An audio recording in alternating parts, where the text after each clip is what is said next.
aging in place 咧，基本上咧就係廣義嚟講咧，就喺自己熟悉嘅環境咧，就係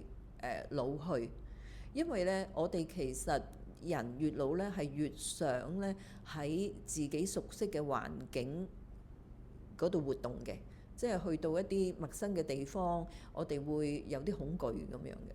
咁 aging in place 咧，可以係喺你自己屋企嗰度老去，又或者咧就係喺你個社區嗰度老去，因為屋企好多時咧就唔會同個社區分離嘅，屋企就喺一個社區裏邊嘅。你去邊度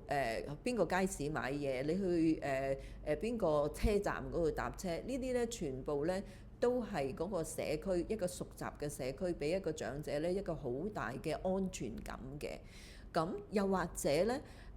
嗰個長者咧，因為身體嘅問題要去院舍啦，咁佢喺個院舍嗰度都住得相當嘅時間啦。咁呢一個院舍咧，因為佢同啲職員又熟啦，其他嘅院友又熟啦，呢一個院舍咧都可以變成佢 aging in place 嗰個 place 嘅。咁我哋而家香港政府嗰個政策咧係絕對係鼓勵 aging in place。咁呢個 aging in place 甚至係 dying in place 啦。而家